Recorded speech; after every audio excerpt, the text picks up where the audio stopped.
Hello, and welcome to another episode of the Mining Conversation with MsTedy. And the podcast is partly sponsored by MENA. And today we are joined by Kgotso Mongalo.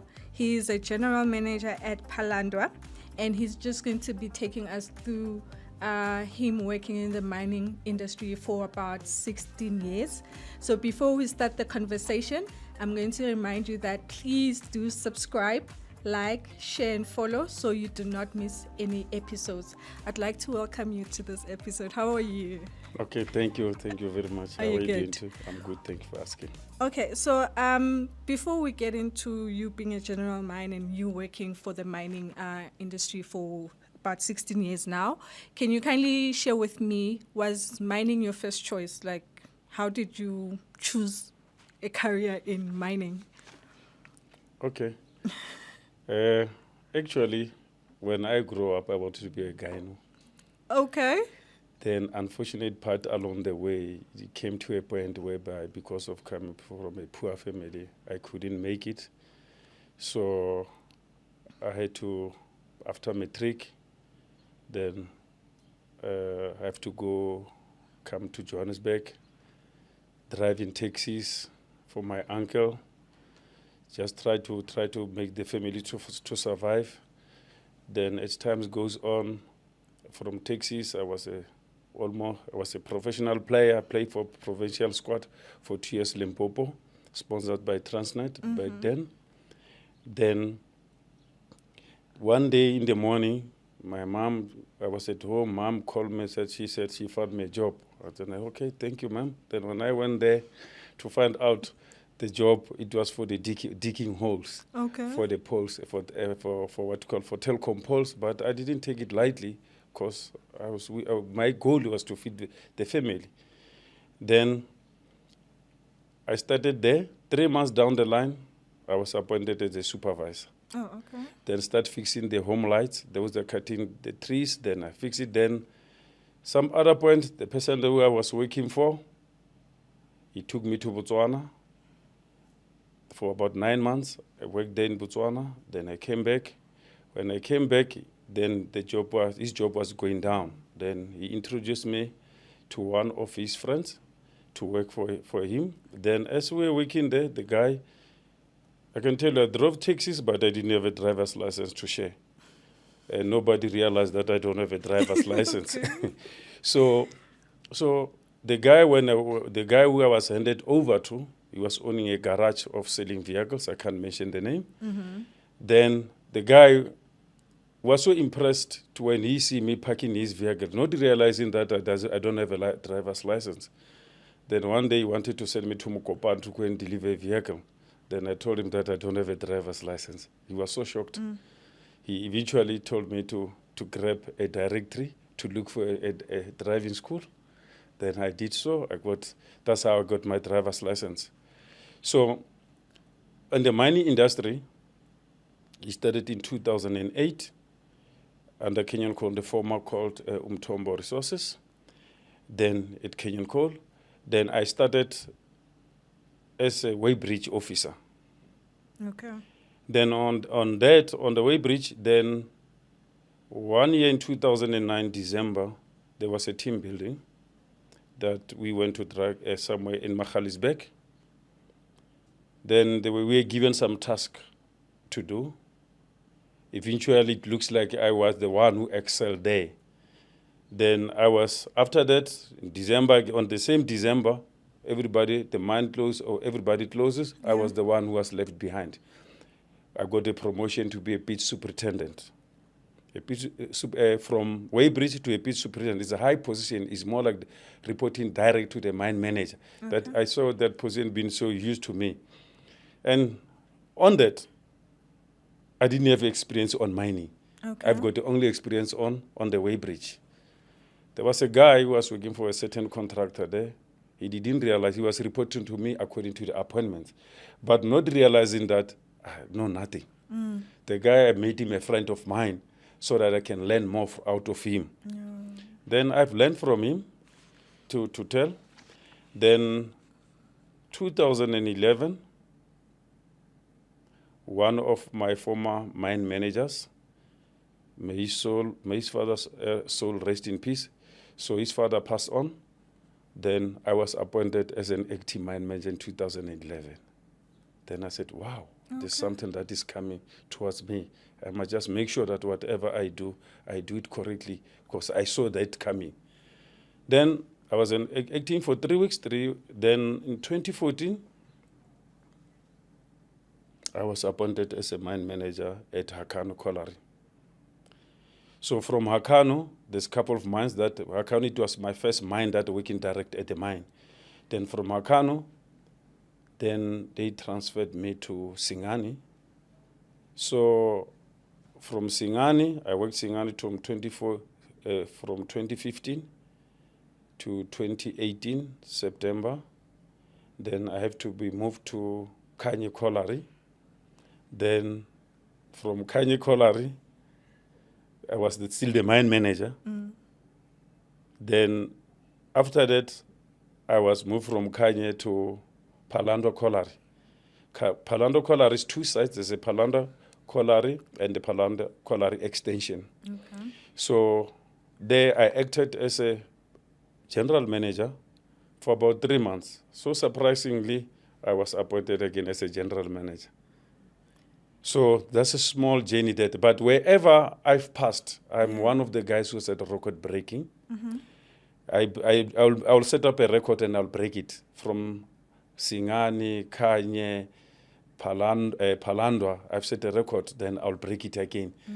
So I've got a couple of, it's more than 20 records that I've broke. I get to tell you, to prove on that, you can check me on the marine post of Kenyan Coal is there of Mina is there. You'll get all information how I've performed. But the other thing that I would like to share is for me is there's a couple of training or certificate that I've acquired that I've acquired along the way.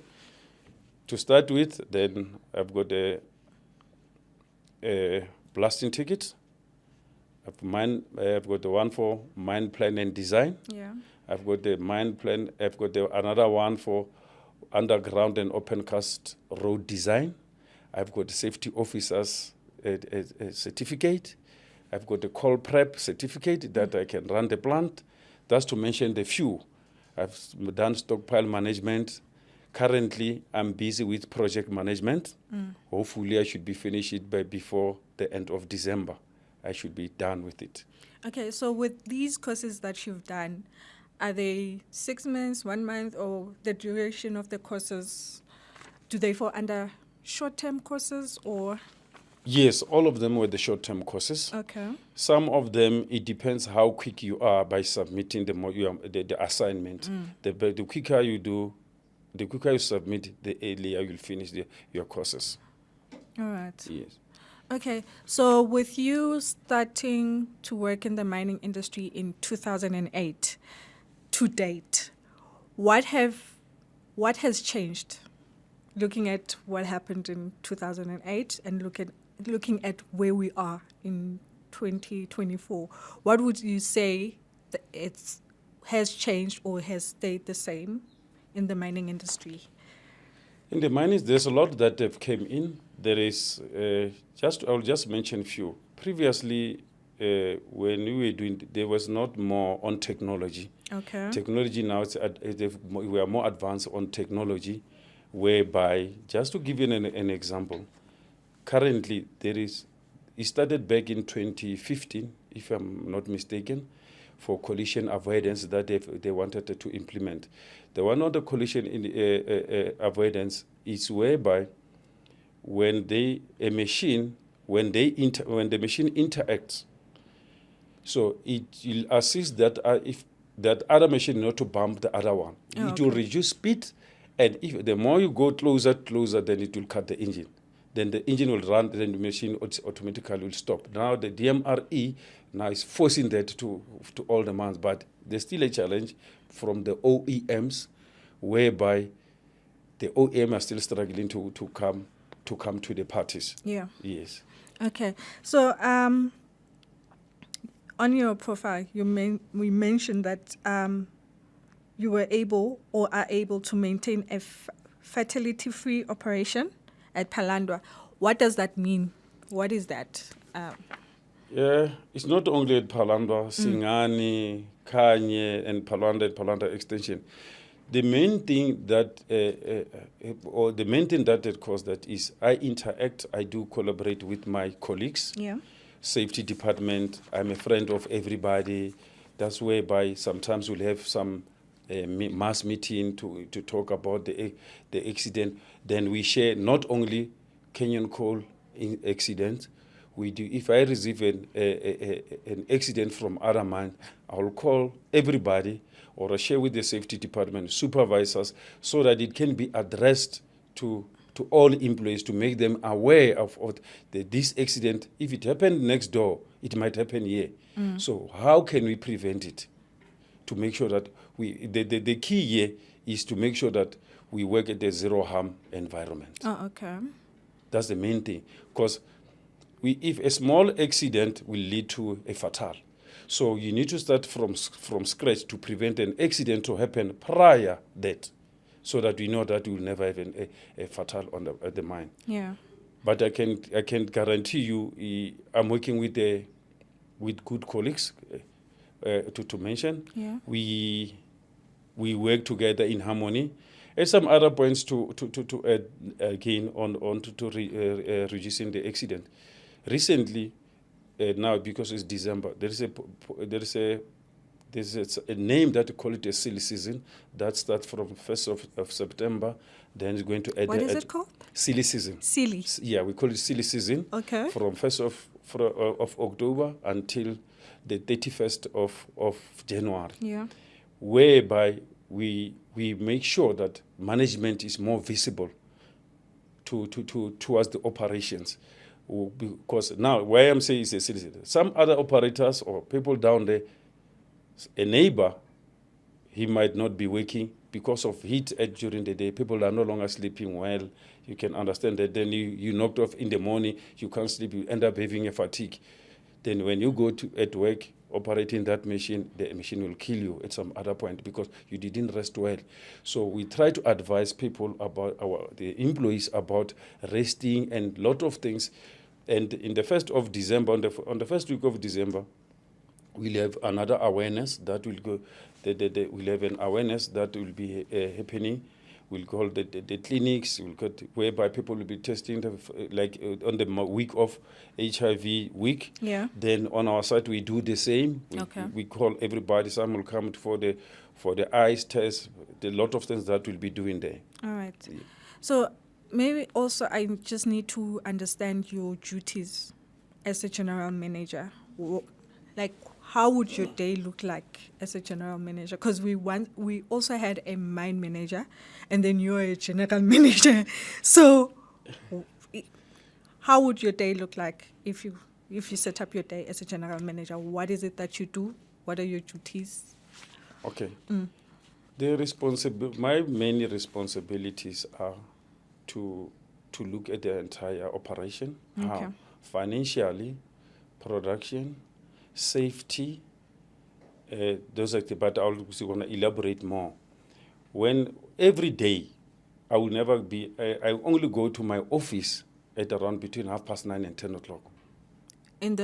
Every morning. Okay. I go to my office then, because what I do every time, then I'll go all the working stations to go and see how people are working. First, remember, the first people that I start with is the security.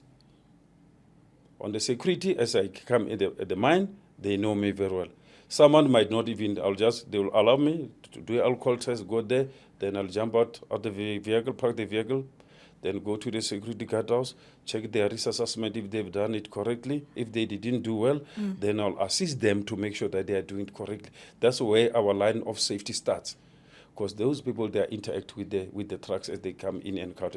Try to explain to them what are the potential of harm if they are working here at the gate. Then I'll call the foreman. We go stand at the viewpoint. Then the foreman, I'll ask few questions to see what happened yesterday. Did you reach your target? Even though I knew that he did reach the target. Remember, a target is set by day-to-day goals that we are putting in place. If we give you a target of 1,000 tons a day, and when the following day you find out you have done 1,200, Yeah. then you'll ask yourself, if you do 1,100, there will be a question, why this today less? So you need to give your explanation. It's not like we're putting more pressure, but we are trying to make them to be, for them to build them to be the to be the managers and the general managers in the future, so that they can able to run the operation smoothly. So Okay. yes. All right. So, with your duties, right, or with the career path that you have taken, what would you say are the mining methods or processes that you've noticed that have changed, like how you used to do things in 2008 and how things are done now in 2024, sorry. Like, I asked this question because I'm thinking, you said technology has changed, right? So looking at 2008, was it very hard running a mine then, or has technology made it easier actually? Okay, So there's two factors. Technology is making things easier, but it still needs someone to manage it again. yeah. Yes. In 2008, let me just small touch on the blasting side. Yeah. Just giving an example on the blasting. We were given a radius, it was like 500 meters radius of blasting before. What? 500 okay. meters radius Can you blasting. just 500 meters radius. If Yeah. it's a 500 meters radius, this is a cup. Around that cup, it should be 500 meters radius, whereby there mustn't be maybe people around the mine. Oh, okay. Now, they're doing 500, it's still 500, but there is 2,000 now for monitoring the evaporation, the air blast, to see what the impact does the blast cause to the community if there is a community around the mine. So we're using the seismograph to measure that. That's hence I'm saying we are using more on technology. And so when we blast, we do different blasts. There's a shock tube, there's an electronic blast that we are currently using. And on the mining side, like we are more like using fuel automatic system, whereby you can even be at home, you can able to see a machine that how many liters is left in the tank. You're at home, but Being you at can home, see yes. what is happening in the mine. We can see what is happening in the mine, Okay. while it being at home. Does that then mean that a person in Gauteng can then monitor a mine that is Yes. So, okay, maybe the question I want to ask is, does a person need to be at the mine to run the mine, or they can just be in Gauteng? Because most of the mines are outside of Gauteng, right? So if a person is not willing to leave Gauteng, are they able to just do all their work at home, or they must at some point just move to that town where the mine is? I'm carrying a 4.1 appointment as an employer. Okay. You need to be there. You need to be part of the operation. You cannot run the mine being at home. You need to see day-to-day operation, what is happening on day-to-day. Like now, today, just giving an example. Yeah. I came here for management meeting, but I still reported to the guys that you must know that I'm not there today. So you see that the relationship that we have together with the employees, but you will never run the mine not being at home. You need to be there on day-to-day to run. But some things you can do whilst you're at home. Yes, Oh, okay. some of the things you can do being at home. I can do my report being at home, but I need. Hence, I just indicated that I can only the earliest time that I can be in the office is 9:30. Because I must make sure that all the sites, everywhere I'll go. At some other point, I will come at night to come and visit and see. Remember, we need to see the behavior of the people during the day and the behavior at night, how they behave at night. For you again as a manager, and feel how the guys are feeling when they operate their machine at night. To myself, that feeling, jump in an ADT, drive with an operator. But you know that if you jump in an operator in the machine, they try not to do things correctly by then when you're sitting there. But when you are outside, then they do different. But we are there to coach, to make sure that people are doing best out of them. Okay. So when it comes to the communities around the mining industry, do you think the mining industry is doing enough for the communities that are, especially with the mines that you've worked for? Let me just concentrate on that. The mines that you worked for, what projects have you seen that have been done in communities, and how did they change that community's well-being, life, and... Let me start by Singani and Hakano. Yeah. There is a place that a place of safety where there's kids. Those that word that I don't want to use it. We bought a house, and we've been taking care of them. Yeah. Since I think that's in 2013 or 2014, somewhere there. Kenya Colliery been taking care of those kids. So is doing well to the community, even though at Delmas, but it did that now. The problem is now it goes to the community again. We built a bridge. The bridge was vandalized. Oh. So currently, we are planning to. It's in a process. We want to do a poultry farm for Delmas. There is a school that needs a one classroom. Now we said we rather buy this. What do you call this name of the containers? We give them two to show that it can be, instead of one class, it should be two. Okay. If the principal agree, if the principal doesn't agree, then we'll have to go and build the classroom there. That will come out of from the principal and the Department of Education.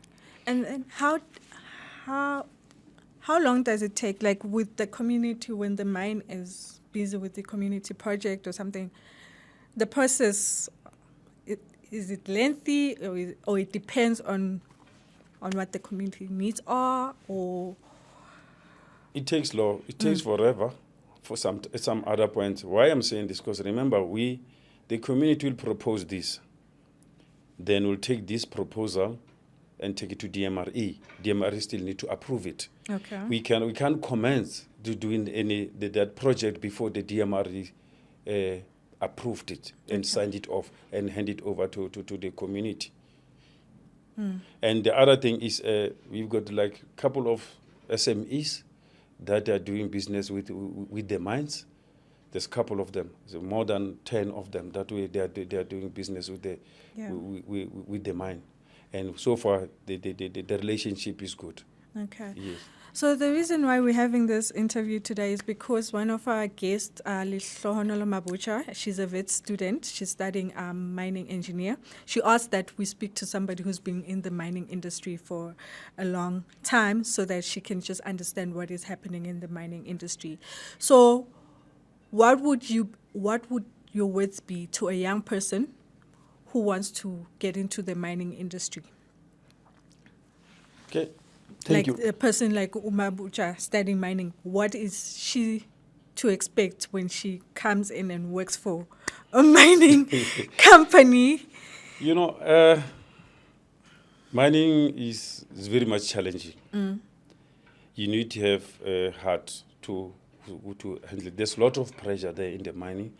And at some other points, I won't have a fear to mention. There are some of the leaders whereby I can say they tend to be jealous. Sure. When they see someone being more educated than them. They start oppressing other students or other employees to see, this person, he's got higher education than me. But I can tell you, we need those people. The experience that we have, we need to share with them to make sure that the mining industries grow. It must grow, because you can imagine she just came out from school now. Whatever somebody was taught in 2008 is different from what happened now. Yeah. So we need them so that they can advise us with what they've just recently learned from the university, so that we can implement the mining industry so that the mining industry can improve. Like now, I just mentioned like the issue of collision avoidance. somebody might come with something that is much better than that one while working with that particular person at the mine. Okay. Hence, I'm saying we need them. So, but the only thing that he must know that she needs to be like a sponge. A sponge can absorb more water for a long period. Yeah. So, she when she gets in the mine or he gets in the mine, the person, he must showcase himself that he's willing. It's not about having a degree, but you need someone to show someone that you are willing to learn. Hence, like on my side, what happened to my side to be a general manager, people saw a potential to me. Yeah. That's why they've just slowly upgraded, giving me some steps until where I am now. So I still need that to happen to someone in the Kenyan Coal Group. So this person started here until there. All right. And then in your own thoughts, when you think about the mining industry, what will it take to change it? And what changes would you like to see happening in the industry, especially in the South African mining industry? That's one of the toughest questions because there's a lot of changes that are coming in, but it's good to see like new technology that I mentioned. Yeah. But the more we have more technologies, the more the lesser will people get jobs. Okay. You get my point now. There will be operation of about, because there will be an operation of about 500 trucks, maybe 400. It's only 5 people that are running that on technology, and I can foresee that coming. Because there's machines that now that can be, one remote can operate 2 machines. While you see that the 2 machines is 2 people. And one person is an average. One person, they say, is got an average of feeding about 8 people. So you can imagine, then, if one person doesn't have a job, 8 people will suffer. But I'm still saying, on my side, is we need the education from primary level need to advance so that it can be aligned with what is happening around the world now. Yeah. Because I foresee that, I think that now, slowly but sure, we are advancing with technology, but the educational level from the ground is still far. You can imagine someone who's coming from the rural areas, he doesn't have an access of a tablet. That person, when he got an opportunity to come to, he or she might start using a laptop while he's in the university. So government must just speed up, get people, make sure that technology is there to everybody. In regard that, where do you come from? Yeah. I can tell you, there was this other lady, we were just talking. She said to me, Kgotso, someone who's come from rural areas, he's suffering. I said, how? If you take that child to Model C school, when that person goes there, he's still going to play. He never played maybe tennis. He never played this. So now he's going to fall back. On education level, people, when they look at that particular person, they say, where does it person come from? So hence I'm saying the government must try to get everything in the same level. I know it's not going to be an easy thing. It might take some other decades to happen. But I'm still saying they must invest in education than other things. Yeah. Yes. All right. And then also, I just want you to speak to a young person who'll be listening to this podcast and might be interested or not sure if they should get into the mining industry. What would your advice be? And actually, before I get to that question, you talking about technology and saying that it's going to take somebody else's job. I actually had young people who are in the tech side of mining. They had said that even though tech is advancing, we are still going to need people to do those tech jobs and stuff. So your statement and what they said is kind of like contradicting. So are you against the advancements advancement of technology, or you think ukuthi through education, then maybe more jobs will be created because of the better education that people will be getting that will align with what is needed in the mining industry? Yes, I'm not against what they said. Yeah. What they're saying is true. Like, it's more, what I said to myself earlier is to say, technology is there, Yeah. but we'll have less people that will be working. People will be there monitoring technology, but we'll have less. Hence, I'm saying government should speed up and make sure that it runs concurrently with the new technologies. I can guarantee you now, we were just talking about the cell phones now. You say you want that number, I say I want this one. I can't mention the name of the cell phones. Yeah. So you see, based on that, technology, people are needed to understand, to speed up the technology and the education to the young ones. Those are currently growing. So the person who still study, I still say they must come to the mining industry. Mining inside, we still need them. Mining still need them. You can see now, people are talking about coal, fossils, there's coal, that. We still are going to have coal forever. Yeah, we still have more than 40 years to 50 years to mine coal in South Africa. So we need them.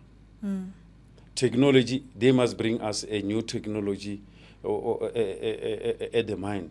Some I cannot mention that what type of it, but there's a lot of technology that is slowly but sure it is advancing, that is coming in. Okay. Yes. So they should like droning. Yeah. There's people when they survey, someone is no longer hooking on top of the stockpile. They just fly the drone, then within an hour it give you the figures of how many cubes or how many tons of that particular product of material is lying on the ground. Oh, okay. Then on the plant side, there is technology that now there's some other plants that are no longer, they are using a new technology. They're using the infrared. Sooner or later, all maybe of the plants might be on that too. You see. Yeah. So yes, with your closing statement, let me go back to my question. A young person watching this podcast wants to get into mining, not sure if they should do it or they should pursue it. What would your words be to them? On mining, the mining, they must come to mining in the first place. The only thing that I will encourage them, let them do a good research before about mining. Which career do they want to take on mining? In the mine, there's different careers inside. There's a mining engineer. There is engineering. There's a couple of them that to mention the few. So a person must know and understand and do a proper research to see this I'm willing to, and get the right person to advise and go and ask questions. When they're with the lectures there, they mustn't have a fear to ask more questions to the lectures, even not only lectures, go out, come to the companies that have got mines, ask to come and visit and ask to come and ask questions so that they can be fed with the right information prior they go to the universities at some other point. Yeah. You hear what I'm trying to say? So that they should understand what is mining. They mustn't be like me, because I just saw myself in the mining, not even realizing that I'll be in the mining industry. So, but I'm still saying the doors are open for the young ones in the mining industry. Please come. Please come and guide us, and we'll share with you the experience that we have so that you can make sure that when the mines are run, no fatalities, we are on the zero harm, we are striving for the zero harm. Because technology is there. Like myself, you can imagine there's a new technology. I must get someone to come and assist me. And they are the ones that you need to assist us, and we need to share. Yeah. I will give them this and they will give me that, so that we can meet along the way to have one goal, is to say safe mine. Safe mine. All right, so do you want to close with the statement that you said when we were off air? It was a nice statement. You forgot about it? Yeah. Okay. But yeah, I forgot about it. Is it? Yeah. It's out. It's out It now. was a nice statement, but it's fine. I did enjoy our conversation, and thank you for sharing with us your mining experience and what it took for you to be in the space of a general manager.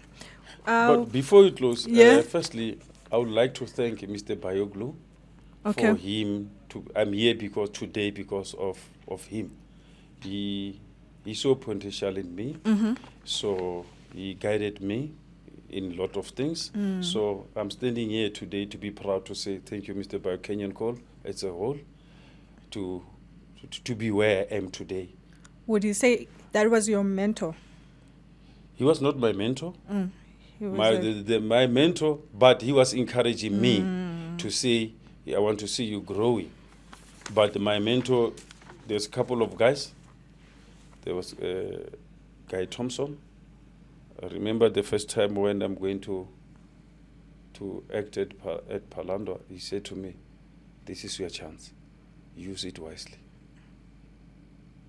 Wow. And indeed, I did use it wisely. Okay. Then I was appointed. Thank you so much, Kgotso Mongalo, Yeah. General Manager at Phalandwa.